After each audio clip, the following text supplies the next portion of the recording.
बिस्मिल्लाहिर्रहमानिर्रहीम। अस्सलाम वालेकुम। उम्मीद है आप ठीक होंगे, खैरियत से होंगे। तैयब बलोच आपकी खिदमत में फिर से हाज़िर है जी।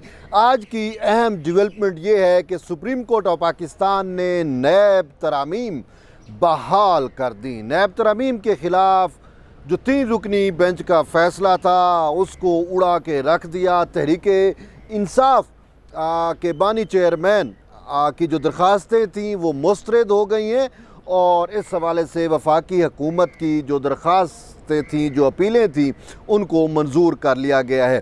मामला कुछ यूँ है कि जैसा कि मैं आपको बताऊं कि तहरीक इंसाफ के बानी चेयरमैन ने अपने दौरे इक़्तिदार में नैब जो एक्ट है उसमें जो है वो तब्दीलियाँ की थ्रू आर्डीनेंसेस, बहुत सारी तब्दीलियाँ की जो वक्त की ज़रूरत थी, ठीक है, उसने तब्दीलियाँ की।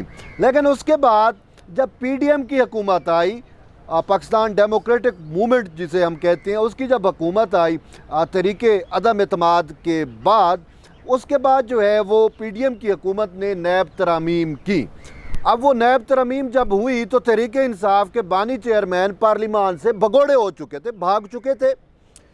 आपको याद है कि तहरीक अदम एतमाद के वक्त ये और तहरीक इंसाफ पूरी की पूरी पार्लिमान छोड़ के जा चुकी थी। इस्तीफ़े और वो सारा कुछ आपके सामने वो पूरे मामलात होंगे। होता क्या है कि नैब तरामीम कर दी गई उस वक्त की PDM हुकूमत ने, और फिर वो तरामीम जो हैं वो बानी चेयरमैन तहरीक इंसाफ ने सुप्रीम कोर्ट में चैलेंज कर दी। मुद्दा ये इख्तियार किया जी ये जो तरामीम है ये गैर आइनी तरामीम है। अच्छा, गैर शरई तरामीम है, यानी शरीयत के भी ख़िलाफ़ हैं, बुनियादी इंसानी हकूक़ के भी ख़िलाफ़ हैं। ये 3 मुद्दे इख्तियार किए, 184(3) के तहत दरख्वास्त दायर की। और इसके साथ साथ उस टाइम पार्लिमान ने नैब तरामीम के साथ साथ एक और एक्ट भी मंजूर किया था। चूँकि चीफ जस्टिस उमर अता बंदियाल जो हैं वो उस वक्त मुसलसल अपनी सासू माँ के कहने के ऊपर, जो उस वक्त एक टर्म भी मशहूर हुई थी कि सासू माँ जुरिस्प्रूडेंस, अगर आपको याद हो, तो अपनी सासू माँ के कहने के ऊपर तहरीक इंसाफ के हक़ में पूरा अदालती जो वो होता है तराजू, उसका एक पलड़ा बिल्कुल PTI के हक़ में झुकाया हुआ था। PDM की कोई बात ही नहीं सुनी जा रही थी। PDM यहाँ पे आती थी, केसेस में बाइकाट कर जाती थी क्योंकि उनको सुना नहीं जाता था। लेकिन बंदियाल के कानों पे जूं तक भी ना रेंगती। उसने कहा नहीं जी ये तो मेरी सासू माँ का हुक्म है, जाए आइन और कानून जाए बाढ़ में, मैं नहीं मानता इसको, मैं वही मानूंगा जो खान कहेगा, जो मेरी सासू माँ कहेगी। तो उस वक्त की हुकूमत ने फिर इस चीज़ को रोकने के लिए supreme court practice and procedure act पास कर दिया, जो बिल्कुल सुप्रीम कोर्ट के प्रोसीजर के मुतल्लिक था कि 184(3) की जुरिडिक्शन क्या होगी, बेंच कैसे बनेगी। 3 रुकनी कमेटी बना दी, वो फैसला करेगी कि बेंच की तश्कील का। लेकिन बंदियाल ने उस कानून को नहीं माना। अब ये कानून आ चुका था practice and procedure act, Bandial ने उसको साइड पे रखा और ये नैब तरामीम जब खान साहब ने चैलेंज की तो इसकी समाअत करने लग गया।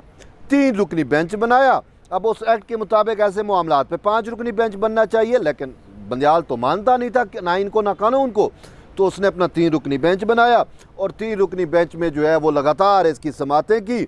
और खुदा की कसम इस पूरा मामला चला और उसमें तहरीक इंसाफ के बानी चेयरमैन के वकील ख्वाजा हारिस थे, जो एक भी नुक्ता साबित नहीं कर सके कि नैब तरामीम किस तरीके से बुनियादी इंसानी हकूक़ के ख़िलाफ़ है, बिल्कुल साबित नहीं कर सके थे। वो ये भी नहीं बता सके ये कैसे गैर शरई हैं, वो ये भी नहीं बता सके कि ये कैसे गैर आइनी है। लेकिन फिर भी उस मुअज़्ज़ज़ बेंच ने फ़ैसला दे दिया, नैब तरामीम उड़ा दी। इमरान खान की अपील को कुरान और हदीस समझ के एक्सेप्ट कर लिया।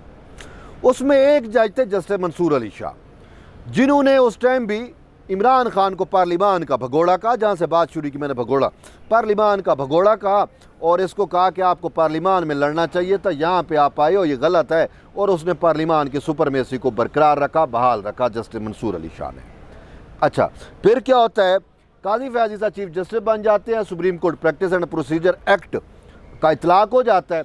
फिर उसके बाद हुकूमत इंट्रा कोर्ट अपील में आ जाती है, क्योंकि उस कानून के तहत इस मामले पर इंट्रा कोर्ट अपील का राइट मिल जाता है, ठीक है। इंट्रा कोर्ट अपील आती है, इंट्रा कोर्ट अपील पे फिर 5 रुकनी बेंच बनाया जाता है, जिसमें चीफ जस्टिस हैं, जस्टिस जमाल खान मंदोखेल हैं, जस्टिस हसन अजहर रिजवी हैं, जस्टिस अतर मिनल्ला हैं, ठीक है।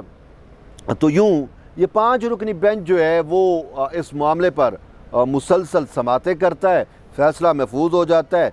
6 जून को फ़ैसला महफूज हुआ था और आज वो फ़ैसला सुना दिया गया। अब फ़ैसले में सबसे बड़ी चीज़ है कि ये कहा गया है, अब ये सुनने वाली बात है कि जजेस जो हैं, जजेस, पहली बात है वो गेट कीपर नहीं है पार्लिमान के, वो चौकीदार नहीं है कि वो पार्लिमान के गेट के ऊपर बैठे हों और देखते रहें कि जी ये पार्लिमान क्या कर रही है और उनकी नज़र में कुछ ऐसा है तो वो उठा के उसको बाहर फेंक दे। ऐसा नहीं है। फैसले में कहा गया है कि जजेस, चीफ जस्टिस और जजेस गेट कीपर नहीं है, चौकीदार नहीं है पार्लिमान के, वो चेक नहीं कर सकते पार्लिमान के आइन और इख्तियारात, पार्लिमान का जो भी इख्तियार है उसको वो ना अंडू कर सकते हैं, ना उस हवाले से वो कुछ कर सकते हैं, उनको इख्तियार ही नहीं है। फिर ये भी कहा गया कि जजेस अपनी मंतक, अपनी सोच के मुताबिक आइन की तशरीह नहीं कर सकते, आइन का जायज़ा नहीं ले सकते, आइन को परख नहीं सकते। अगर उन्होंने आइन का जायज़ा लेना है, आइन की तशरीह करनी है, आइन को परखना है तो वो भी आइन के मुताबिक परखना होगा। ये नहीं है कि आपका लीडर कुछ और कह रहा है, आपका लीडर इमरान खान कुछ कहता है और आप उसके हक में जो है वो आइन को भी उठा के फेंक दें, कानून को भी उठा के फेंक दें और मावरा आइन फैसले कर दें। ये जो मावरा आइन मखसूस नशिस्तों वाला फ़ैसला किया, इस फैसले को देखें। और ये आज जो सुप्रीम कोर्ट के चीफ जस्टिस काजी फैज़ ईसा ने नैब तरमीम में लिखा, उसमें ये चीज़ लिखी कि जज अपनी सोच, अपनी मंतक के मुताबिक आइन को नहीं परख सकते। और इन्होंने क्या किया, मखसूस नशिस्तों के केस में अपनी सोच और अपनी मंतक लगाई ना, आइन को तो उन्होंने तोड़ दिया बकौल उन 2 जजेस के आइन की कौन जिन जिन शिकों को तोड़ के इमरान खान के लिए जो है वो मावरा आइन जो है वो एक खुद साख्ता रिलीफ तख्लीक किया गया है। ये उसको इस ज़ुमरे में देखें तो आपको पूरी बात समझ आ जाएगी। और दूसरा ये भी कि पार्लिमान जो है वो सुप्रीम है, पार्लिमान के इख्तियारात पे कोई कदगन ना सुप्रीम कोर्ट नहीं लगा सकती, ना कोई जज लगा सकता है, ना ही चीफ जस्टिस लगा सकते हैं। पार्लिमान का इख्तियार है आइन साजी करना, पार्लिमान का इख्तियार है कानून साजी करना, और वो जो कानून बनाती है, जो आइन साजी बनाती है, सुप्रीम कोर्ट उसको अंडू नहीं कर सकती। ये आज सुप्रीम कोर्ट के इस फैसले में कहा गया। और साथ साथ तहरीक इंसाफ के बानी चेयरमैन को भी आईना दिखाया गया कि आपने तो नैब तरामीम को जो चैलेंज किया था वो चैलेंज ही जो है बदनीयती पे किया था। यानी नैब तरमीम से मुतल्लिक इमरान खान की जो दरख्वास्त सुप्रीम कोर्ट में आई थी 184(3) के तहत, वो तो 184(3) भी साबित नहीं कर सके, बुनियादी इंसानी हकूक़ से कैसे वो मुतासर हो रहे हैं वो भी साबित नहीं हुआ, गैर शरई भी साबित नहीं कर सके, जैसे इन्होंने कहा जी ये गैर शरई तरमीम है, वो भी साबित नहीं हो सकी, कुछ भी वो साबित नहीं कर सके। तो बहरहाल वो बंदियाल साहब की मंतक थी, बंदियाल साहब का था जो वो बादशाह थे जंगल के, जो भी फैसला करते थे तो उन्होंने ये फैसला कर दिया था। अब वो फैसला उठा के बाहर फेंक दिया गया है। अब मामला ये है कि नैब तरामीम तो हो गई बहाल। नैब तरामीम के बहाल होने से ये कहा जा रहा है कि तहरीक इंसाफ के बानी चेयरमैन को फ़ायदा हो रहा है। अभी तक कोई फ़ायदा नज़र नहीं आ रहा। अलकादर में तो उसको फ़ायदा नहीं हो सकता, उसमें एक चीज़ लिखी हुई है नैब तरामीम में कि जो काबीना से मंजूरी होगी फ़ैसले उसको तहफ़्फ़ुज़ हासिल होगा। ये अलकादर में तो काबीना ने मंजूरी नहीं किया था, वो ऑफ द रिकॉर्ड चीज़ एक आई थी और काबीना के तमाम जो उस टाइम के अरकान थे उनकी स्टेटमेंट्स भी नैब में रिकॉर्ड हो चुकी हैं, तो उसको कोई फ़ायदा नहीं है। हाँ, उन केसेस में फ़ायदा हो सकता है, मिसाल के तौर पे अगर तोशा खाना 2 आता है, अभी आया नहीं है या बन रहा है, यानी 50 करोड़ से ज़्यादा मलियत का कोई मामला है तो वो अब नैब की तहवील में होगा, नैब की कस्टडी में होगा, नैब के दर इख्तियार में होगा। 50 करोड़ से कोई कम का मामला है तो वो नैब की दर इख्तियार में नहीं आएगा। हाँ, या कि मसला ये नहीं है कि वो मामला ख़त्म हो जाएगा, मामला ख़त्म नहीं होगा, वो एंटी करप्शन को चला जाएगा, वो FIA को चला जाएगा, वो जिस इदारे के दर इख्तियार में आएगा उस इदारे के पास चला जाएगा। सिंपल सी बात है।